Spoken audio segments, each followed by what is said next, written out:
concours d'élégance au Royaume-Uni ce matin, Damien. Exactement, Maya. Où nous retrouvons Ambroise Boulès, mais qu'il est beau. Good morning, Ambroise. Ce matin, on va parler chiffon. Mais alors attention, pas n'importe quel chiffon. Vous nous parlez du bon vieux tweed écossais qui revient à la mode. La preuve sur vous.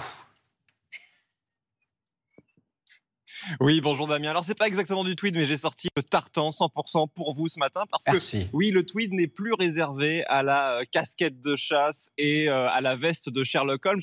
C'est vrai que ce tissu en laine écossaise sentait un petit peu la naphtaline, mais des créateurs de mode l'ont sorti du placard, dépoussiéré, lui ont redonné un coup de jeune ces derniers temps. Et c'est vrai que, regardez, on peut sortir le tartan écossais et être à la page. Alors, vous avez le droit de penser que je ressemble toujours à Sherlock Holmes, mais regardez plutôt de bien meilleurs exemples de ce renouvellement qu'ont rassemblé pour vous Maëlys Septembre et Charline Madini. Oubliez les casquettes de grand-père ternes et désuètes. Le tweed écossais prend sa revanche sur la mode. Des sacs à main. Ça, c'est très moderne, alors qu'il y a 10 ans, on n'avait que des vestes. Aux baskets ultra tendance. Ça, c'est la version rouge, mais on l'a aussi en jaune. Jusqu'au collier pour chien aux couleurs vibrantes. Le tweed inspire les créateurs et s'invite même jusque dans les plus grands défilés de mode. Au nord de l'Écosse, sur l'île de Harris, le lieu de fabrication de ce tweed n'inspire pas vraiment la modernité. Pourtant, à l'intérieur, travaille une nouvelle génération de tisserands, comme Alexander MacLeod, un insulaire, revenu ici après avoir travaillé dans la banque pendant 7 ans. J'ai commencé à tisser il y a 2 ans, parce qu'il y avait un programme de formation pour les nouveaux tisserands. J'ai vu ça sur les réseaux sociaux, alors j'ai décidé de me lancer.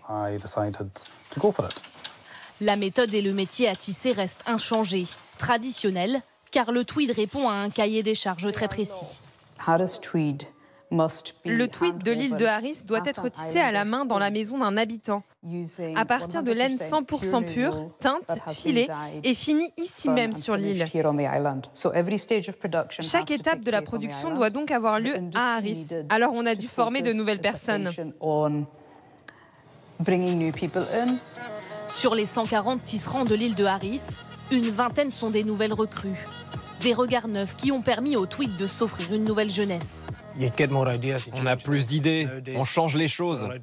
Aujourd'hui, on crée nos propres couleurs, nos propres tweeds. On tente des choses différentes, on modernise le tissu, on le rend plus lumineux. Près de 600 km de tweed ont été produits l'année dernière. Un chiffre en forte augmentation. Preuve que le savoir-faire unique de cette petite île de 2000 habitants séduit bien au-delà de ses frontières. Ambroise, vous nous avez convaincu, le tweed, ça peut être beau et élégant, mais de vous à moi, ça gratouille pas, le tweed ?